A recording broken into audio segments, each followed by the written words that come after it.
Naam, asante kwa kuendelea kusalia nasi na sasa ni habari za biashara na uchumi.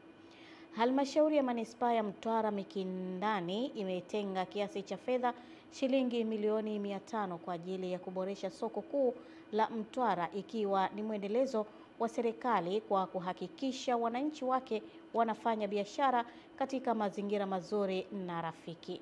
Mwandishi wetu Adam Malima kutoka mkoani Mtwara ametuandalia taarifa ifuatayo. Mikakati hiyo imeelezwa na kaimu mkurugenzi wa Manispaa Mtwara Mikindani Lugembe Maiga katika mkutano wa wafanyabiashara Manispaa Mtwara Mikindani, ambapo ameeleza kuwa katika mwaka wa fedha 2025-2026 Manispaa inakusudia kujenga upya kwa ujenzi wa kisasa ili kufanya soko kuu la Mtwara kuendana na mazingira ya sasa na ya baadaye, mipango ambayo imepongezwa na wafanyabiashara soko hilo.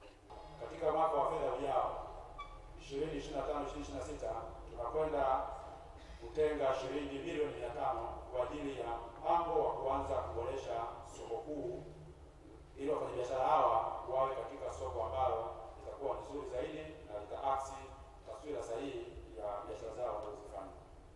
Kwa hiyo niseme tu kwamba wawe na michoro mizuri na mipango madhubuti ambayo watakuja kuifanya Mtwara, watu wa Mtwara wakanufaika. Sababu mji wote unapokuwa lazima kuna mambo fulani yanakuwa watu wengine hawayaoni kama ya maana na wanaathirika kama nilivyorudia kusema, lakini ndo maendeleo yalivyo. Tuwaombe watakavyoanza kuvunja na kujenga, basi kiwe kipaumbele kwa wale wafanyabiashara ambao walikuwepo katika mabanda yale.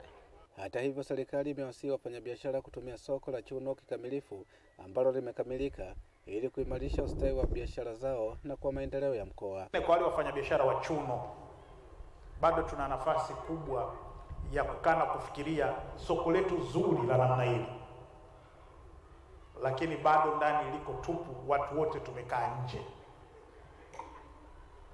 Na nasikia ukiwaambia hivyo wafanyabiashara ni ugomvi mkubwa. Kutoka mkoani Mtwara, Adam Malima, Channel 10. Asante sana Adam Malima kwa taarifa hiyo. Wakulima wadogo nchini wameomba kuundwa majukwaa maalum yatakayowawezesha kukaa na watunga sera ili kuwasaidia katika mipango na mapinduzi ya kilimo misitu kwa ajili ya uzalishaji wa chakula cha kutosha pamoja na uimarishaji lishe bora na utunzaji wa mazingira. Musa Makale anaripoti kutoka Mara. Kilio cha wakulima baadhi ya maeneo, na kauli hii wanaitoa wakati ukihitimisha maonesho ya kilimo msitu ambayo yamefanyika kwa takriban siku 3 hapa mkoani Mara katika eneo la mafunzo lilopo Bweli chini ya wadau wa kilimo msitu VI Agroforestry. Tunatoa wito kwa halmashauri nyingine pia kuunda haya majukwaa kwa ajili ya kuwezesha wakulima wadogo kuweza kukaa na watunga sera na watekelezaji wa sera ili kuweza kuzungumza namna bora ya kuhudumia wakulima. Mkuu wa wilaya Butiama mkoani Mara Bi Tekla Mkucheka kwa niaba ya mkuu wa mkoa wa Mara Kanali Evans Mtambi anaeleza mkakati wa serikali katika kuhakikisha kilimo msitu kinafanikiwa, huku ofisa sera kutoka shirika la VI Agroforestry akaeleza mafanikio ya maonyesho ya kilimo msitu. Serikali ya mkoa wa Mara inatambua mchango wenu na itahakikisha kuwa maazimio yaliyotolewa hapa yanatekelezwa ipasavyo ili kufikia malengo yaliyokusudiwa.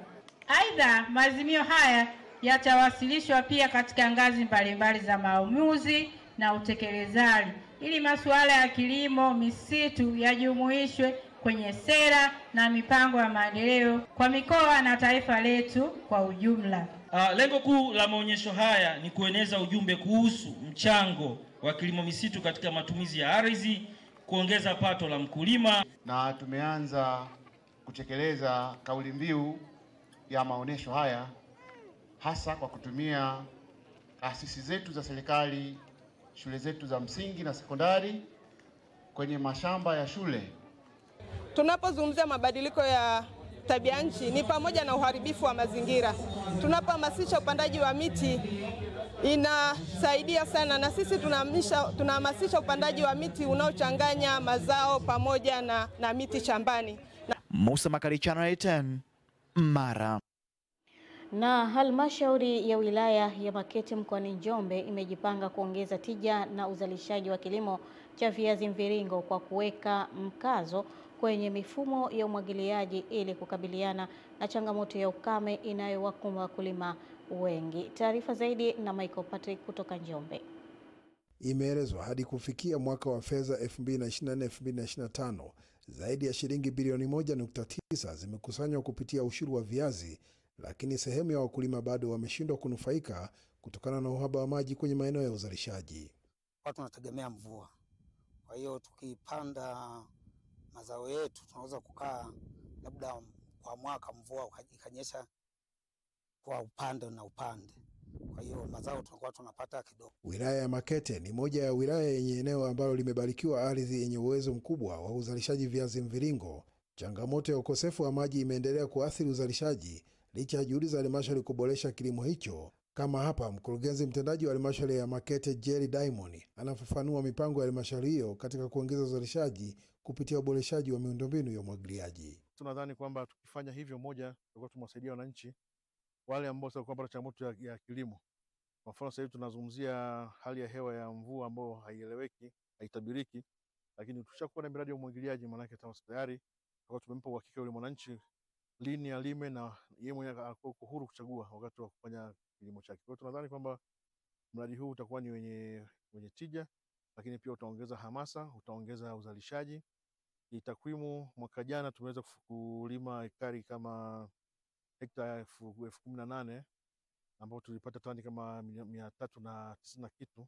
Hatua hii imekuja baada ya wataalamu kutoka bonde la maji la Ziwa Nyasa kufanya utafiti katika vijiji vya Malembuli na Ibaga vilivyopo kata ya Mang'oto kwa lengo la kubaini maeneo ya kuchimba visima. Hapa tuna zoezi la utafiti wa maji chini ya ardhi. Zoezi linaloendelea hapa ni utafiti wa maji kwa ajili ya uchimbaji wa visima vya umwagiliaji.